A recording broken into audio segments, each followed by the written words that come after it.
ఓ మీ సేవ పిల్లగా ఏంద్రా ఎలావా ఏ విషయాలు పట్టుకొచ్చినావు?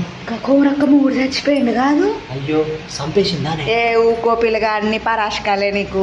ఆ ముసలుడు తాగి తాగి చచ్చిండు కాదయ్యా. తాగుపోతే ఏం సంగతి? ఏం లేదు, ఆ ముసలిది ఒకటే రంది పడుతుంది. ఆ భూమి అంతా ముసలోని పేరు మీదనే ఉందట.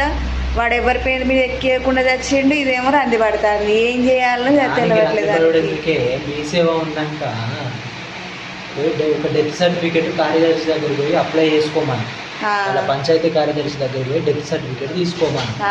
ఆ డెత్ సర్టిఫికేట్ పట్టుకొచ్చి మీ సేవలో ఫ్యామిలీ సర్టిఫికేట్ అప్లై చేసుకోమను. ఫ్యామిలీ సర్టిఫికేట్ అంటే ఏంటిదయ్యా? ఫ్యామిలీ సర్టిఫికేట్ అంటే ఆ చచ్చిపోయిన ముసలోనికి ఎంతమంది కొడుకులు, ఎంతమంది బిడ్డలు, ఎంతమంది భార్యలు అని చెప్పేదే ఫ్యామిలీ సర్టిఫికేట్. ఎంతమంది భార్యలు ఏంది నీకు? అన్ని పరాశకాలే. మళ్ళా ఒక్కతే ఉంటది భార్య. సరే సరే, ఒక్కతే భార్య అయితే ఒక్కతే భార్యను పెడతారు. అలా ఆ 2 సర్టిఫికెట్లు పెట్టి మీ సేవలో రుసుము కట్టి దానికి అప్లికేషన్ పెడితే ఒకరోజు ఎంఆర్ఓ ఆఫీస్కు డేట్ ఇస్తాం. ఆ డేట్ నాడు ఎంఆర్ఓ ఆఫీస్కి పోయి ఏలు ముద్ర ఎత్తే భూమి కొమరక్క పేరు మీద ఎక్కుతుంది. అది కూడా మీ దగ్గరే చేసుకోవాలా? భూమి ముందు మీ సేవలో అప్లికేషన్ పెట్టాలి, పెడితేనే తర్వాత ఎంఆర్ఓ మారుస్తాడు. అట్టనా? సరే, నేను పోయి ముసలిదానికి చెప్తా, అది రంది పడుతుంది. చెప్పు చెప్పు, రంది పడకను భూమి ఎక్కిస్తారట మీ సేవ అని చెప్పు. అంత మంచోడు మా అయ్య.